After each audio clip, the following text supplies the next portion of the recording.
Bom, agora oficial, bora lá. Boa noite, senhores. Vamos começar mais uma aula aqui de banco de dados não estruturado, né? Então, bom, bora lá. O que é o foco de hoje, né? Bom, na última aula nós explicamos o Redis, entramos na manipulação do Redis por linha de comando, pelo no ambiente CLI dele, né? E fizemos uma aplicaçãozinha simples em Python para fazer o acesso. Aliás, não tem, quando fala em banco chave-valor, não tem muito o que falar. É muito simples o conceito, é muito simples a operação. Aonde que fica complexa a operação? A operação ela fica complexa no projeto, na modelagem. Ali você ganha significado e tal. Que nem, por exemplo, na última aula, o Giovanni deu a ideia lá, naquele campo lá que dava a questão de hora, né, de duração. Pô, o cara foi lá e falou assim, ó, isso aí dá para aplicar na questão de token. Pô, perfeito. Então, na hora que você está, inclusive pode ser lembra que o trabalho que está valendo 5 pontos para nós é justamente uma modelagem em banco chave-valor, tá? Isso é um ponto importante. O que está valendo para nós é uma modelagem. Então, tem que pegar um problema, tem que descrever um problema e tem que fazer essa modelagem, essa operação. Então, e fazer uma aplicaçãozinha mexendo com ela. Agora, o grande lance desse, por exemplo, que o Giovanni falou do token lá, pô, é uma aplicação. Eu posso simplesmente pegar o login do cara, jogo o login do cara lá dentro, com o token que eu gerei para ele, um JWT da vida, e seguro. Mantém aquele negócio vivo por quantos minutos? Sei lá, mantenho vivo por 1 hora. Beleza. Passou de 1 hora, o próprio Redis, cara, vai lá e limpa. Ele não se preocupa com aquilo tal, e por aí vai. Bom, só que tudo isso que eu estou falando é uma operação, é um conceito que nós fizemos no CLI e no Python. Agora, como que eu faço a mesma operação de leitura, a de escrita e de leitura, por exemplo, em uma aplicação .NET? Como é que funciona essa operação? Bom, aí o seguinte, aí eu vou usar um cara chamado Visual Studio, que é esse fiote aqui, ó. Bom, qual que é o lance do Visual Studio? Esse cara que eu estou usando aqui é a versão Community, tá? Então, se você for lá nas internet da vida e for aqui, ó, Visual Studio, não Visual Studio Code, tá? No Visual Studio, primeiro link que aparece aqui, ó, você vai ter essa relação. Você vai ter essa relação aqui, ó. Tá? Então tem o Visual Studio Code para Mac e tal. E o que eu estou usando aqui é essa versão Community aqui, ó.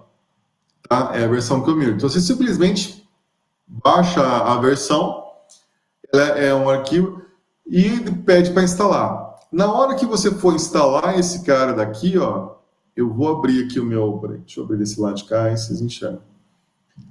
Ele vai abrir um arquivo, duplo clique para instalação.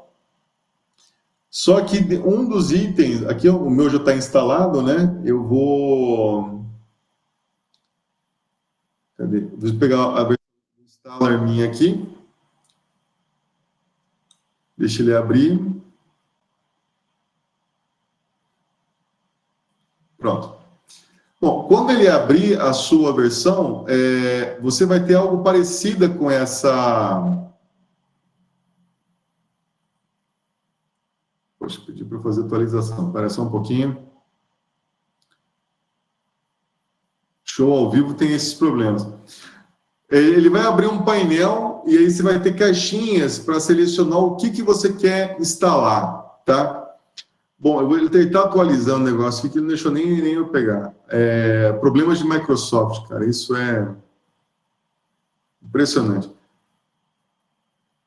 E aí tem várias opções. Por exemplo, essa versão, quando o .NET foi lançado, por curiosidade, cara, as primeiras versões ou eram as professionals, as pagas, né, e eram muito bem pagas, por sinal, e continuam sendo muito bem pagas, Mas as versões Express eram, cara, era um lixo. Cara, um negócio assim, muito simples, muito simples.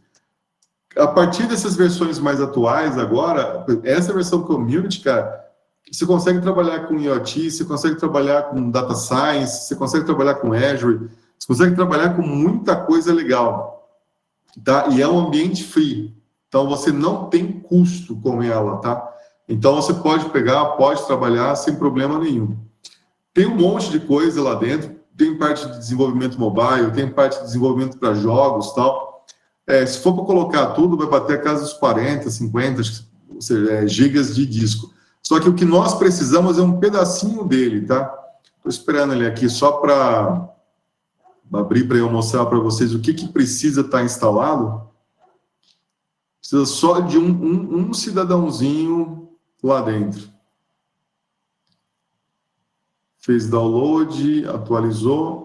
Espero que não peça para reinicializar. Até agora não pediu. Beleza, abriu aqui. Bom. Está verificando. Vou fazer uma modificação. Aí ele vai abrir o painel aonde está. Quando você pedir para instalar, ele vai abrir essa caixa para você aqui. Bonzinha, sem tirar nem pó. Qual que é a diferença? Esses pontos que estão azuis no meu aqui, no seu não vai estar marcado. Vai estar tudo livre assim, ó, que nem, por exemplo, eu não instalei C++ para desktop, não instalei a parte de .NET para WPF. Então, eu não instalei esses caras. Bom, o que nós precisamos para desenvolver para essa disciplina?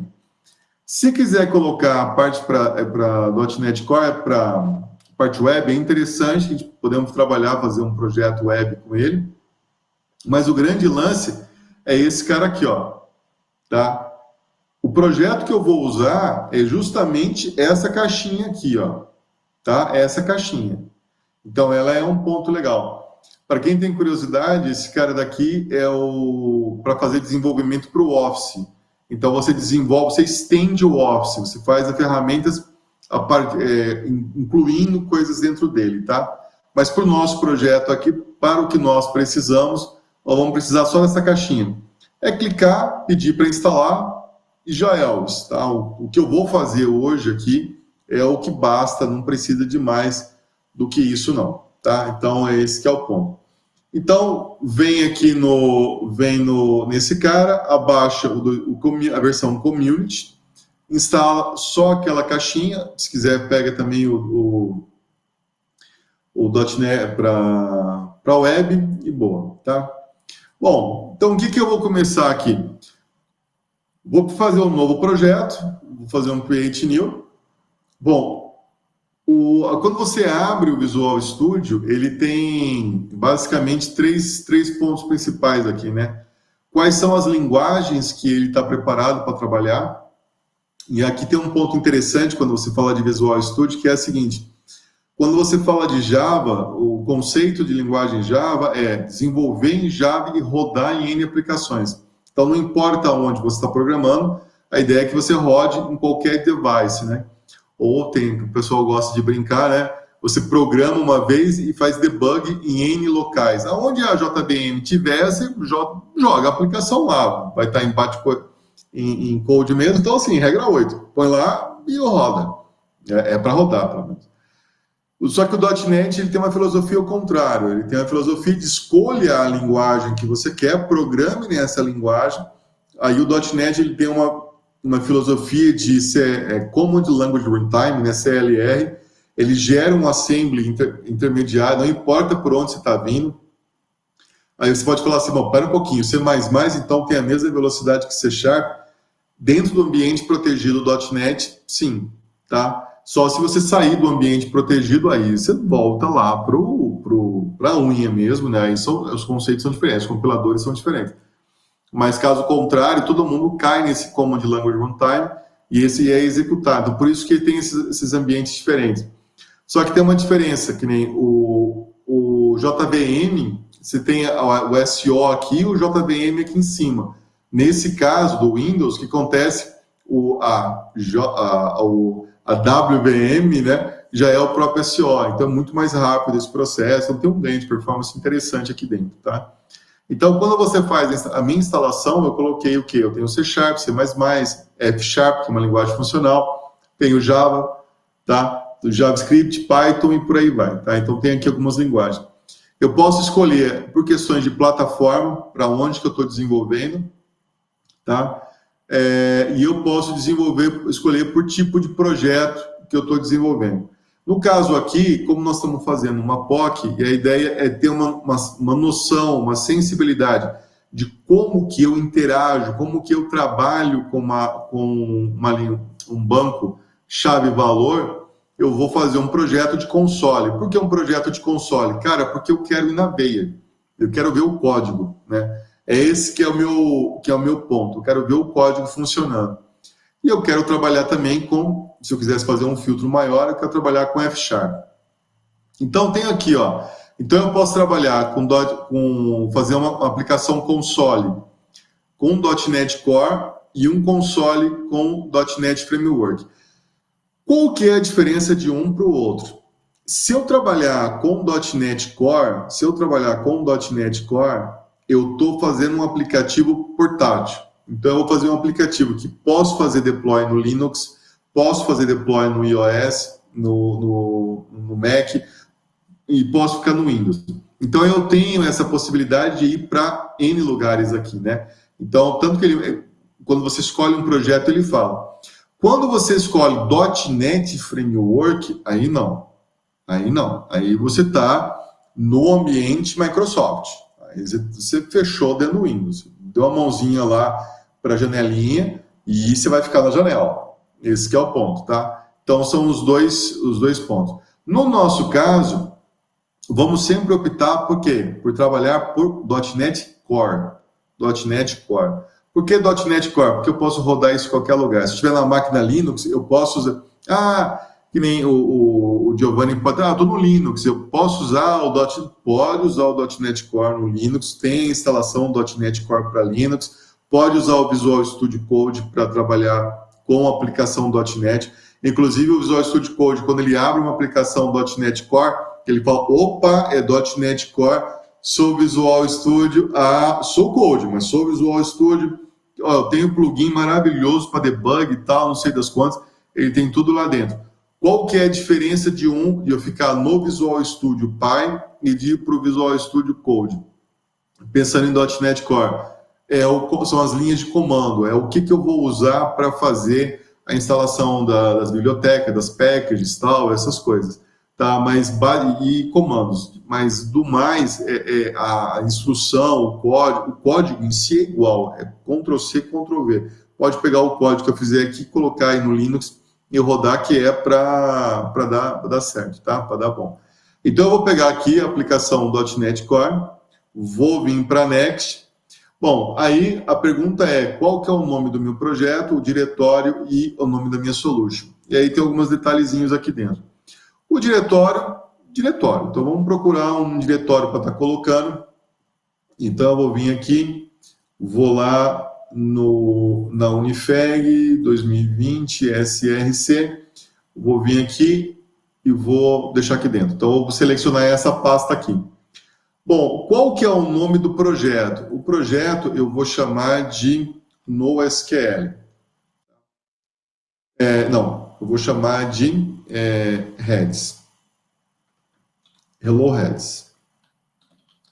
Hello Heads. E a solution? A solution eu vou chamar de NoSQL.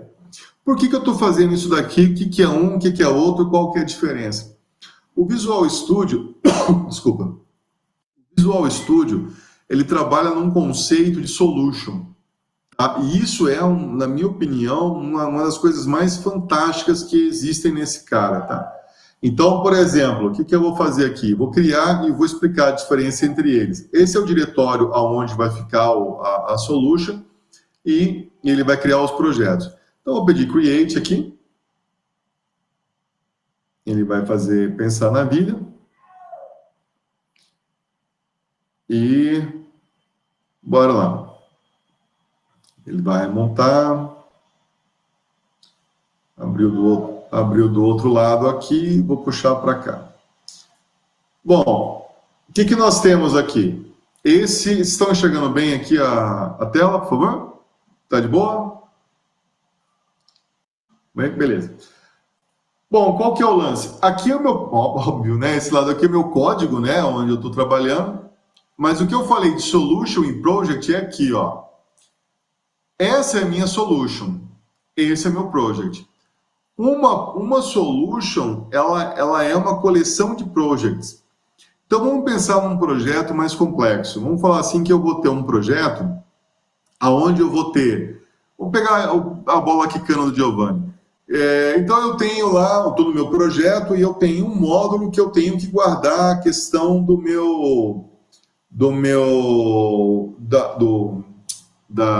token por um determinado período. Esse processo de guardar o token num banco Redis poderia ser um projeto. Poderia ser um projeto, que nem tem aqui. Tá? Só que ele não é a solução. A solução, eu ainda vou ter, por exemplo, um outro projeto de autenticação, vou ter um outro projeto de vendas, vou ter um outro projeto de não sei o quê. Então, eu vou ter N projetos que, quando eu compilar esses projetos, quando eu juntar, eu vou ter um puxa de um aplicativo, vou ter um puxa do monstrão que vai fazer um monte de coisa. Então, só que eu vou ter N pedacinhos, N projetinhos que trabalham de forma colaborativa entre eles. Então, essa que é a ideia. Então, eu posso vir aqui, por exemplo, no meu Solution, botão direito do mouse, e eu posso vir e adicionar quem? Um novo projeto. Então, qual projeto? Volto lá para aquela tela. Posso colocar um projeto C Sharp? Posso. Então, eu posso ter todo o meu... Posso colocar um projeto... Esse aqui já é em C Sharp. Mas posso colocar um projeto em Java? Posso colocar um projeto em Lisp? Posso colocar um... Pode. Só aquele projeto lá dentro. A questão é, eles vão trabalhar de forma colaborativa. Como vocês vão fazer a colaboração? Aí já é uma outra questão, tá? Mas a ideia do solution, a ideia do project é essa. Então, uma solução, ela é uma coleção de projetos. No nosso caso aqui, o que eu vou fazer? As nossas aulas, cada projeto nosso, eu vou colocar como um outro projeto, e essa solution fica sendo o nosso curso. Então, essa que é a separação. Se eu quiser colocar um projeto em Python, aqui eu coloco. Tá? Eu estou com Python instalado aqui no meu visual. Bom, esse aqui é o código mais básico de C Sharp em console que você pode estar olhando. Tá? Então, o que eu tenho aqui? Eu tenho um using. O que é um using? E o using, o C Sharp, ele trabalha com o mesmo conceito de namespace que você tem lá na linguagem C. Tá? Que se for apertar a tecla SAP, quem que é um namespace? É uma package, tá? Nada mais que isso, tá? Então, lá do Java, a velha package do Java que vem acompanhando, né? Então, estou estruturando, organizando meu código e tal. Então, uma namespace é uma package. Você pode pensar, fazer uma correlação dessa forma, assim, bem a grosso modo. Então, quando eu faço esse using system, o que eu estou fazendo? Eu estou importando a biblioteca, a package system, tá? Que é o que vai me dar as funcionalidades básicas de operação dentro de uma aplicação. O namespace que eu tenho aqui, se você olhar esse fiote, ele é justamente o nome da minha project. Por que isso? Olha meu arquivo. Meu arquivo está onde? Justamente dentro do mesmíssimo diretório chamado Hello Redis. Então, pronto. Então, o mesmíssimo conceito de package lá do Java, que são os subdiretórios, blá, blá, blá, blá, você tem com namespace em C Sharp. Só que um é package e o outro namespace, tá? Bom, estou criando uma classe chamada program. Essa classe não herda ninguém, ela é uma classe que vai acontecer. E eu tenho, olha que interessante, lembrou Java aqui, né? Um static void main com o meu programa, e eu estou dando um console writeLine, ou seja, estou escrevendo no meu console esse hello world. Se eu mandar rodar nesse cara aqui, eu tenho aqui ó, esse botãozinho, tá? Se eu tivesse no Linux, eu teria que fazer essa execução em linha de comando e tem lá o comandinho para fazer, tá? Então tá aqui, ó, esse Hello World que está aqui, ele veio desse console que está aqui, ó. Então, esse console write está aqui. Ponto. Fechou. Rodou. Essa aplicaçãozinha nossa tá de boa. Bom, como é que eu faço, então, agora para trabalhar com o irmão Redis? Como é que funciona essa operação? Primeiro ponto que eu tenho aqui, eu tenho que instalar... Lembra lá do Python? Eu não tive que fazer um pip install Redis daquele cara, eu não tive que usar o Python, o pip ou outro gerenciador de pacote do Python que você estiver utilizando para fazer essa instalação. Bom, no .NET não é diferente, tá? Eu tenho que fazer também essa instalação. A pergunta é, como é que eu faço uma instalação? O que seria o pip, por exemplo, do .NET? No .NET, eu tenho, no Visual Studio em particular, eu tenho uma ferramenta que são os nuggets dele lá, né? Então, o que eu vou fazer? Se eu vir em Tools, eu tenho um nugget aqui em cima, tá? E eu tenho esse Package Manager aqui embaixo. O que é esse cara? É um repositório. É um repositório. Então, aonde você está, aonde você colocou as suas aplicações, as suas bibliotecas, você tem a mesma coisa que tem no Python do pip, você tem com ele. A mesmíssima. Então, o que eu estou fazendo aqui? Eu vou chamar esse cara, ele vai abrir um shellzinho para mim aqui embaixo, tá? E aí, o que eu vou fazer com ele? Simples, eu vou mandar fazer a instalação da minha package, que é a que eu estou interessado. Qual que é a package que eu quero? Eu vou vir fazer assim, ó. Install package. E qual que é o nome dela? Stack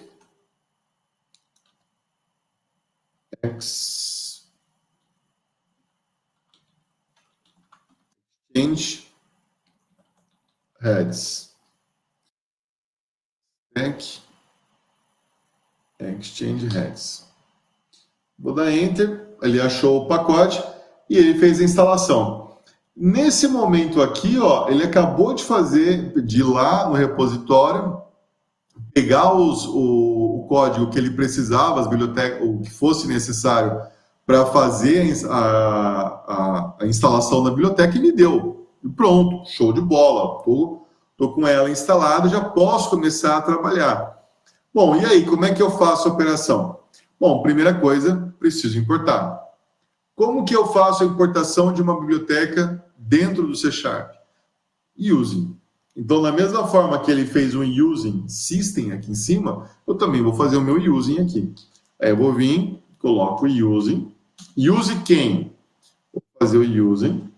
Stacks já me sugeriu o Exchange aqui. Beleza. E dentro dele, quem que eu quero? Eu quero Heads. Ponto. Nesse momento, eu estou com a minha aplicação, esse programa acabou de ter o quê? Acabou de ter fôlego para desenvolver para eu começar a utilizar a minha aplicação. Bom, e aí como é que eu faço essa primeira parte? Bom, lembra lá do programa Python? Qual que foi a primeira coisa que nós fizemos? Criamos as variáveis e já fizemos a conexão. Então, o primeiro passo que eu preciso é criar uma conexão. Isso é fundamental. Eu não tenho, isso é até lógico, né? Eu não tenho como trabalhar com dados de um banco se eu não fizer conexão com o banco. É óbvio, né? Então, o primeiro passo para qualquer coisa é a conexão. Então, como que eu faço a conexão? O nosso amigo Redis aqui, esse Stack Changer Redis aqui, ele fornece para nós uma classe chamada Connection. Connection o quê? Multiplexer. Essa classe daqui é ela que vai me fornecer as funcionalidades necessárias para eu fazer conexão com o meu Redis. Bom, e aí qual que é o nome? Qual que é o nome do objeto que eu vou criar? Aí eu crio o nome do objeto que eu quero. No caso aqui eu vou criar um objeto chamado Redis. Bom, e o que eu vou fazer? O que esse cara recebe? O construtor dele. Eu vou criar vou chamar o connection heads, vou chamar um método dele chamado connection, e quais são os parâmetros que eu passo para ele? Localhost. Opa, mas espera um pouquinho. E os outros dados lá que eu tinha? Lembra que tinha um monte de dado que eu passava lá no outro lá? Eu tinha questão de decoder, eu tinha questão de encode, perdão, de encode, eu tinha questão de port, eu tinha uma questão. Aqueles caras, não vou passar nada deles aqui para. Não vou passar nada não. Por que eu não vou passar nada? Porque é padrão. É simples. Cara, esse cara já entende. Assim, meu, você vai entrar no Redis. Qual que é a porta do Redis? Ah, se você não me informar, eu sei qual que é. Então, não tenho por que ficar esperando você. Então, se é o padrãozão, se é o arroz com feijão, cara, não tem que ficar batendo cabeça, não. Põe só o localhost lá e vamos ser felizes, tá? Ou o endereço do host que você está conectando. Legal. Só que isso daqui, esse objeto Redis, já é o banco? Não é o banco. Não é o banco. Bom, então o que ele é? Ele é a máquina. Eu cheguei na máquina, eu cheguei lá, bati e falei assim, ó, exemplo, eu fui lá no endereço X, bati na porta. Tá, e o serviço? Cadê o banco? Como é que eu me conecto nesse cara? Aí eu tenho um outro fiote aqui, uma outra classe, que é o iDatabase, e esse cara vai ser meu banco. Então eu vou chamar de DB. E como que eu pego o banco? Primeiro eu volto uma pergunta. Aonde está o banco? Aonde está o banco? Está neste endereço, nessa conexão, que é esse cara Redis. Então, simples, eu vou vir aqui, vou pegar o Redis e vou chamar o método quem? Ele até sugere para mim, ó, é o getDatabase. Pronto. Fechou, morreu. Neste exato momento, este objeto DB, ele é o meu banco Redis. Agora eu estou conectado. Agora é festa da uva sem casca. Aquelas operações de escrever, de ler, está tudo montado. Eu não tenho mais dificuldade para fazer essa operação. Ele é o objeto que vai fazer essa operação. Então, o que eu vou fazer aqui? Bom, primeiro ponto. Para criar um passo extra, só para dar um chante aí, para falar que ele complicou. Nós vamos criar uma string. Então, eu vou fazer o seguinte, eu vou vir aqui, vou criar uma string. Qual que é a string que eu vou colocar aqui? Eu vou chamar uma string de name. E qual que é o name que eu vou colocar? Eu vou colocar o José das Couve. Beleza, então agora nesse momento eu tenho como é que chama? Uma variável, uma classe, né, que é a string que vai estar com esse cara. Bom, e agora a grande pergunta, eu quero colocar esse cara lá no Redis. Como é que eu faço essa operação? Simples, vamos fazer o quê? Um set string. Quem que é meu banco? Quem que é o banco? Qual desses objetos que aqui estão é o banco? É o banco. Lembra que esse Redis aqui, isso aqui é a máquina. Lembra que esse é o banco. Esse é o banco. Então, o que eu vou fazer aqui? É simples. Eu vou vir nessa operação e vou fazer o seguinte. Vou chamar o banco. Qual operação você vai fazer? Ele já lista para mim, ó, todas as operações que eu posso estar colocando. Eu posso deletar uma chave, eu posso buscar uma string, eu posso setar uma string. Então ele já coloca para mim aqui os comandos que eu posso estar utilizando. No meu caso, o que eu quero fazer? Eu quero fazer uma string set. Por que eu quero fazer uma string set? Porque eu quero colocar esse valor aqui, ó, eu quero colocar esse valor aqui lá no banco. Eu quero colocar esse valor aqui lá no banco. Aí a pergunta é a seguinte, bom, beleza, você quer colocar esse valor no banco? Como que eu faço um set num Redis? Pergunta que não quer calar. Como que eu faço um set num Redis? Meu, o que é Redis? Redis é um banco chave-valor. Se é um banco chave-valor, o que que eu tenho? Eu tenho uma chave, eu tenho um valor. Então, o que que eu preciso para fazer um insert, para fazer um set dentro do heads? Eu preciso primeiro de uma chave. Qual que é a chave que eu vou fazer aqui? Eu vou fazer uma chave chamada aula, dois pontos. Vamos colocar a data de hoje, 2020, 04/14. Tá, essa é a minha chave. Qual que é o meu valor? Meu valor é o nome da variável aqui. Vou colocar name. Então pronto. Nessa hora, neste exato momento, eu acabei de colocar dentro do heads, eu criei uma chave, esse cara aqui com esse nome, com esse conteúdo. O que poderia estar aqui dentro? Lembra que um heads eu tenho chave e valor. E o que é valor? Blob. O que é valor? Blob. Se é blob, eu ponho o que eu quiser. Se eu quiser colocar uma música lá dentro, eu coloco. Se eu quiser colocar um arquivo lá dentro, eu coloco. Se eu quiser colocar um comando, um documento JSON lá dentro, eu coloco. Se quiser colocar um XML lá dentro, eu coloco. Então, lembre-se disso. Eu tenho o segredo, o trabalho de vocês, a grande inteligência esperada nesse trabalho é o quê? Dado um contexto, como você desenhou a chave para se buscar os valores. E, claro, quais são os valores que você armazenou. Então, dado um contexto, qual foi a solução dada para se encontrar os valores. Então, essa que é o esperado desse trabalho de vocês, tá? Então, nesse ponto aqui, o que eu acabei de fazer foi colocar o valor lá dentro. Bom, beleza. Vamos fazer esse cara rodar? Vai dar erro, né? Vai dar erro. Vou salvar, vou mandar rodar. Tem que dar. Deu erro? Deu erro. Por que ele deu erro aqui? Por uma questão simples. O meu banco não está de pé. Simples assim, tá?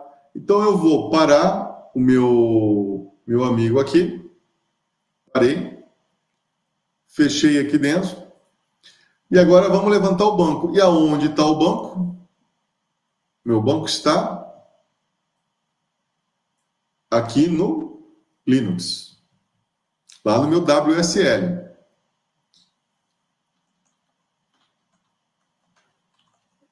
Heads. Opa. Head server. Estou com o banco de pé agora, nesse exato momento. Vamos tirar o carinha daqui. Trazer aqui para os bastidores. Vamos rodar esse cara aqui de novo.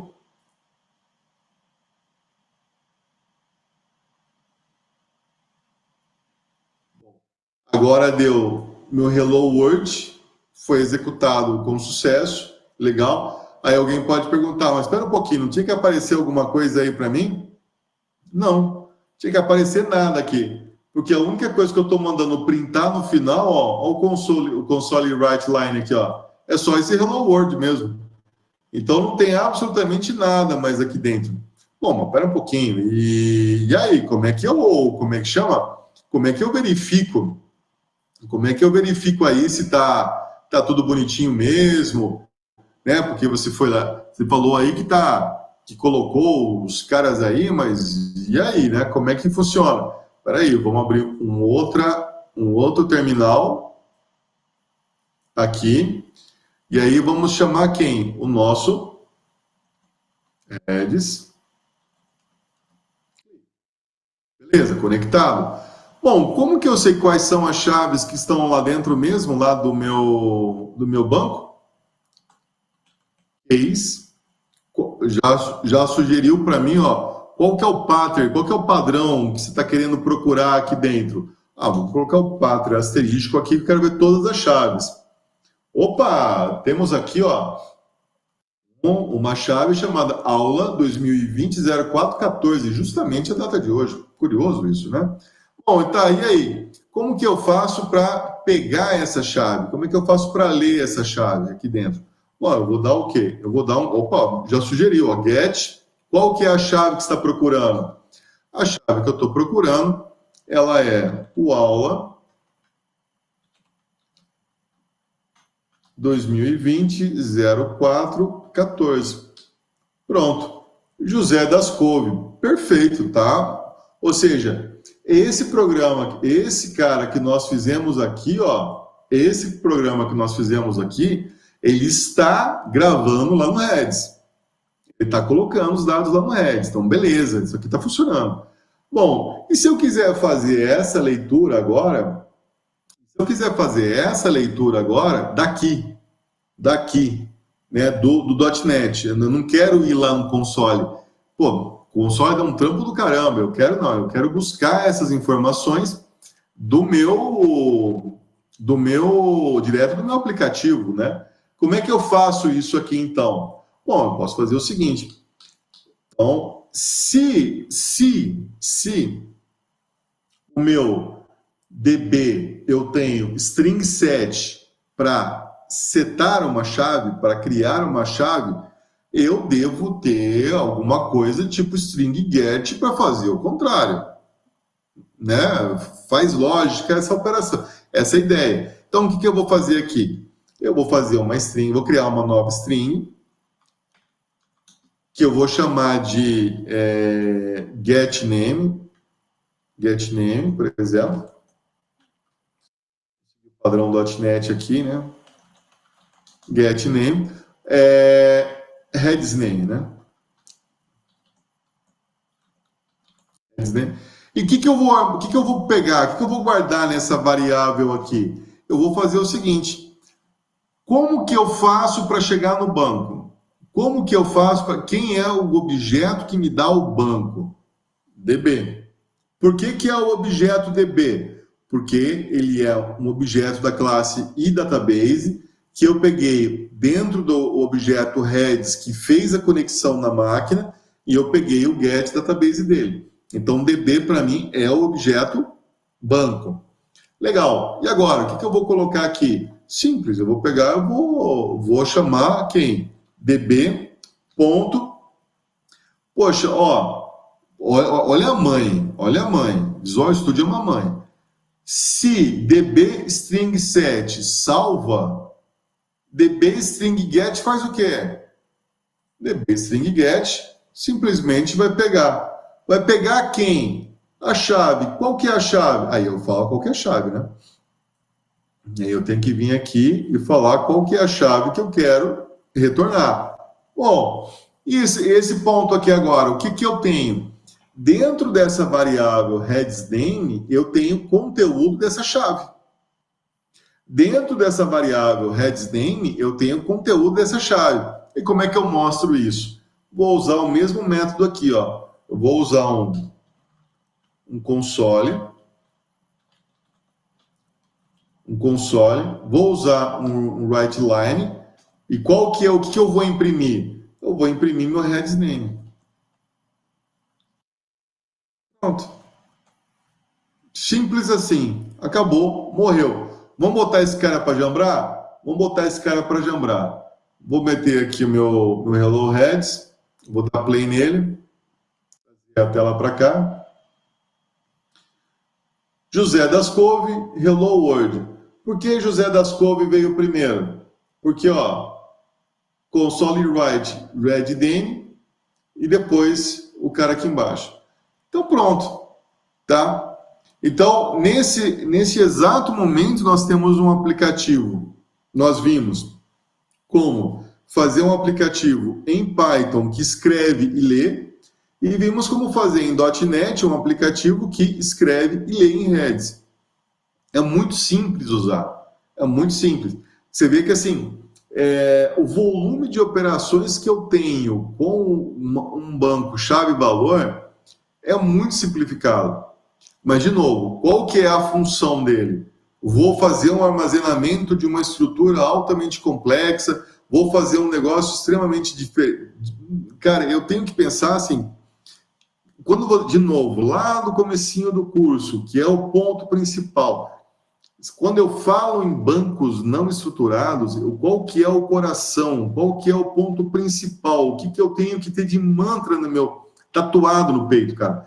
Eu tenho que ter o seguinte, eu não vou sair xiita defendendo o banco. Então, por exemplo, o banco chave valor é a salvação, é o melhor banco que tem, vamos seguir chave valor. Não, não, o banco orientado a documento é o que há, tal. Não, senhores, o banco orientado a grafo soluciona todos os problemas, é a solução para todos os males. Não tem nada a ver. Qual que é o lance? A pergunta é, qual é o seu problema? Dentro do seu problema, como que você pode organizar para solucionar em partes? Aí você usa o melhor de cada um deles. Lembra que o nosso projeto é o quê? Nós temos um banco estruturado com vendas e nós vamos usar a representação do banco orientada a documento para ter todos os documentos juntos e ter um chave valor para fazer o quê? Para fazer pesquisa, né? Para usar depois, só que no próximo bimestre, que é a grande vedete, que é o grande lance, que é usar um algoritmo chamado MapReduce, tá? Então, esse que é o ponto. Você está usando 3 bancos diferentes, cada um com uma função, com um papel diferente, mas todos eles trabalhando de forma colaborativa. Esse é o ponto principal. E pegando a aula de ontem, pegando a aula de hoje, qual que é a bola quicando, que é o ponto principal? A simplicidade de codificação. A simplicidade de codificação. Cara, você vê que em Python o número de linhas é minúsculo, em .NET o número de linhas é minúsculo. Tá? Assim, é normal. Pá, entendeu? Não tem o que fazer, cara. É muito simples mexer. O que vai tornar mais ou menos difícil é a questão da lógica do problema que você vai trabalhar, tá? Tranquilo com esse tema? Tranquilo com esse tema? Um ponto importante do trabalho de vocês é o seguinte, que é o trabalho que vocês vão ter que entregar para o dia da prova, no dia da prova. Cara, o conceito é, defina um problema. Defina um problema. Meu problema é a gestão de token. Meu problema é a gestão de chave de usuário. Meu problema é pesquisa de não sei o quê. Defina o problema. Defina o problema. Definiu o problema. Qual que é a filosofia, a organização? Qual que é a estrutura da sua chave? Qual que é a estrutura dos seus valores? Qual que é a estrutura das suas chaves?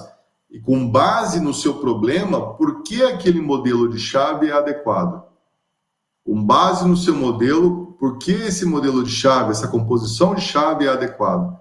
Faça um programa que insira e leia. Só, não mais. Só, não mais. Então pensem num problema, trabalhem num problema e dividam o problema dentro dessa lógica, tá? Esse que é o ponto. Tranquilo? Senhores, tranquilo? Giovanni? Porra, Giovanni, apareceu um M aí, velho. O que é esse M aí? Sim.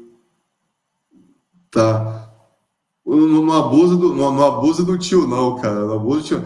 Pô, vocês colocam uns códigos muito esquisitos aí. Tá? Eu tô aprendendo agora, tá? O M foi novo aí do processo, tá? Mas, ó, por hoje é só, então. Eu vou parar aqui a gravação.